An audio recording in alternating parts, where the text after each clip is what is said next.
Hey, beautiful people. Welcome to episode 15 of Mr. Clean's Adventures Travel Podcast. And today I want to talk to you about the power of learning a language.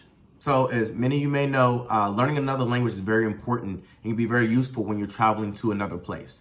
So of course, most countries in the world speak English, or lots of places you may go for tourism, but learning or understanding a language or the language of the place you're going to helps out and just makes it a little bit less stressful. So for me, I've been working with languages, not like an expert, but more so just for a year of French in 5th grade. But then 6th grade and on, I took Spanish for about 7 years from junior high school and college. And I started to fall in love with that language when I realized how useful it would be to me when I started going to Spanish-speaking countries. So for me, the language I use to speak the most when I'm in other countries is Spanish. Due to my interest in Spanish-speaking countries, I just naturally enjoy those places. But it helps you start to gauge how to pick up a language by already knowing one.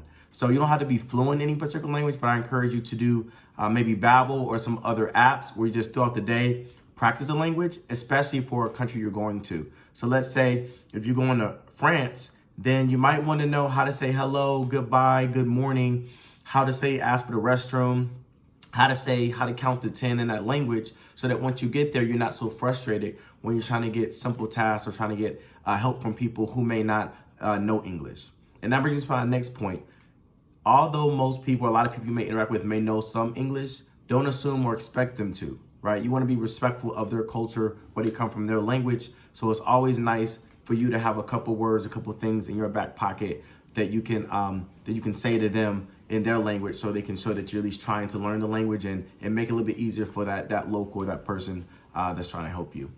So for those of you that are interested in trying to figure out how to learn a language or learn some words of a language, the first thing I would say is just as you start to travel, start to figure out what types of countries you naturally like to go to, and then what language do they speak. For me, it was Mexico, Dominican Republic, Spain, countries that speak Spanish. For other people, they like France, another place in Africa, they're French speaking. So once you start to figure out where you like to go, you can figure out, okay, it seems like me knowing this language would help me enjoy my time more in this place. It make me feel more comfortable being able to talk to people at restaurants, on excursions, as even getting in a taxi.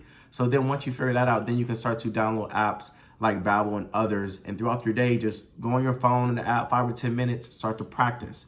And then once you get to that country, be confident in actually saying those words out loud to that local person. And then you'll also be able to hear them or listen to them as they speak it back to you to make sure your accent's appropriate and right. So with that being said, get out there, starting to figure out what language works for you, what's extremely helpful as you start to travel. Continue to watch out for more tips and tricks of traveling. You can follow me on my Instagram, @Mr. Clean, and then my YouTube channel, Mr. Clean's Adventures Travel Podcast. Have a good one. Bye.